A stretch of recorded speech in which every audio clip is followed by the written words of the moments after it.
Had this since about December 2020, or late December 2020 when I finally picked it up. And the entire time I've been working on this, the entire time I've had it, I've never had a charging system. Now that I've made it run, it's time to start knocking out the little things to make it drive. First thing on that list is getting the charging system handled. Now, this right here, factory alternator for your B-body Mopar. This is the one I had with the car in the box of parts I had when I bought it. I've never gotten this to work. When hooked into the factory wiring harness that I built here, I've never gotten this thing to power anything. When you got a working alternator, you can come back here right to this little metal plug right back here, and that'll be magnetized on these old Mopars because these are fielded alternators with an external regulator. But I've never gotten this to magnetize. I've never gotten any amperage on my amp meter. Hook up to the battery, you've never got more than whatever the battery was sitting at. So what we're doing, we're taking this and we're just kind of getting rid of it. What we're doing, we're going with this here. Now this is a 95 amp alternator, internally regulated, the old one wire system. What this does, it gets rid of the voltage regulator, and with how I'm running it, we're going to be running a power line straight to the battery. Now with doing that, I've had to redo some of my wiring. You can see these bare wires outside of the harness. This right here is my body power, and this blue one right here is the trigger for the starter. So we've got to clean up a little bit of the wiring. I've got to run all the wiring for this alternator to the battery. And one of the biggest things in this whole debacle we're doing here is adding in a circuit breaker. Now with this, if I ever have to deal with rodents or anything and it chews through my alternator power wire, rather than burning my car down, that'll be right there, right next to the battery. This little bad boy, it pops open. Now my car's not charging, but it's also not burning down. Easy little job. Gotta redo your terminal, that's no big deal. But of course, with redoing your terminal, you've got to redo your alternator wiring.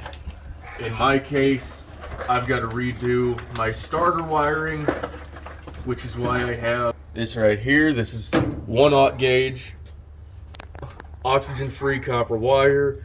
That is honestly probably going to burn out my starter, but that just gives me a reason to replace it with a mini starter, high torque mini starter. So going from a big battery size thing down to a normal size starter. But it's okay. New wiring, cleaner, safer, better, and the car's finally going to charge. So let's get into it. Ready? All right. So this is my basic little diagram for not only the routing, but everything I need for the harness. Now, most importantly, with the whole reason we're doing the job, we've got the alternator right here.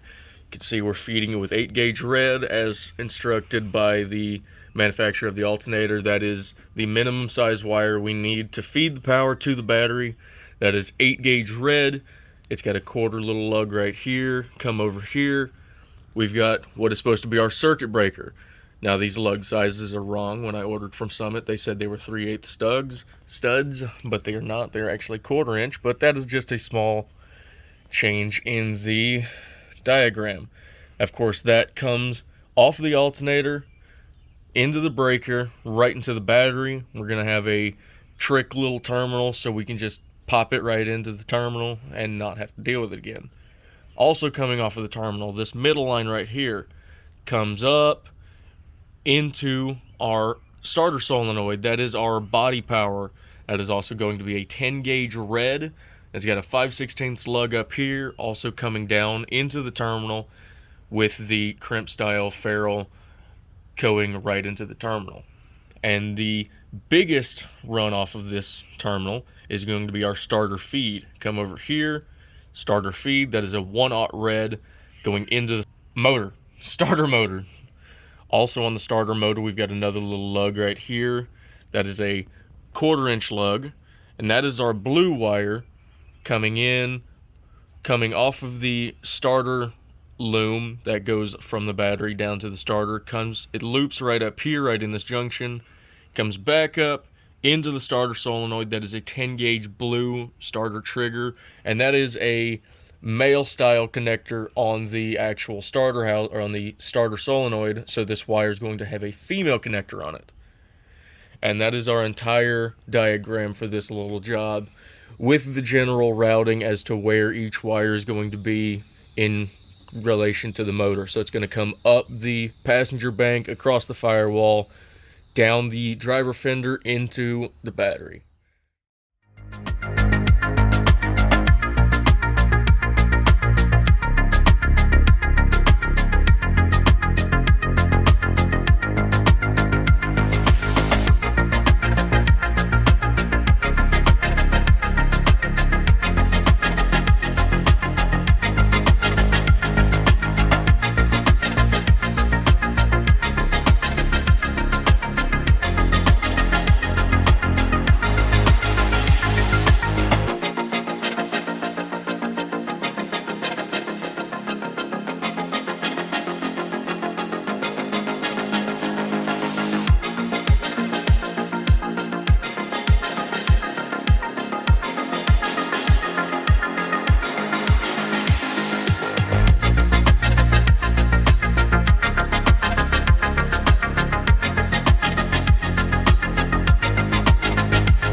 We've run the majority of the power or alternator power line.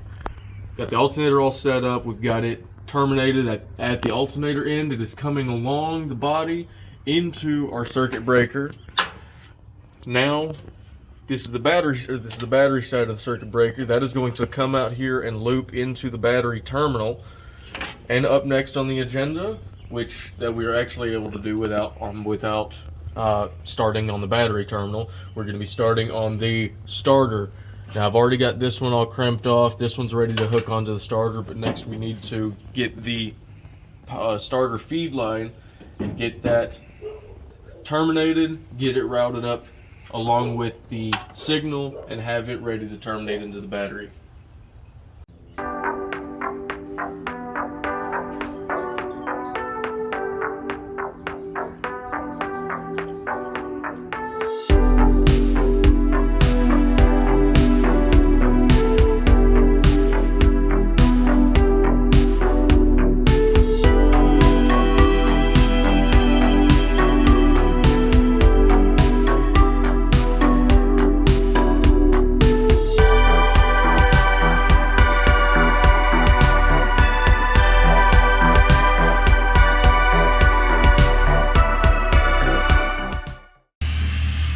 Dang, son, this turned out pretty good. Yeah, for wiring mock-up, I don't think this is too bad. I mean, don't get me wrong, a lot of this is going to get cleaned up over the weekend, but this is all for testing. We wanted to make sure that the alternator was not only charging, that the circuit breaker didn't trip, that the car didn't, catch on fire, but all in all, for testing, this ain't too bad. I think I can finally charge the battery for the car and keep it in here for once, rather than have to take it out and put it in storage every 5 minutes. But yeah, one step closer to running. Well, you know what? We're gonna play back some clips, let you hear this thing rip, show you the freedom behind it. Come on, honey, let me see 14 volts.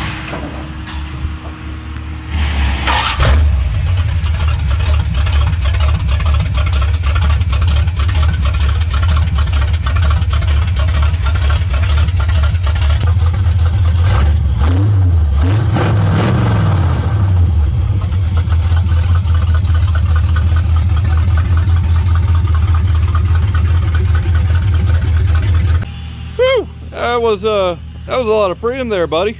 It was alright.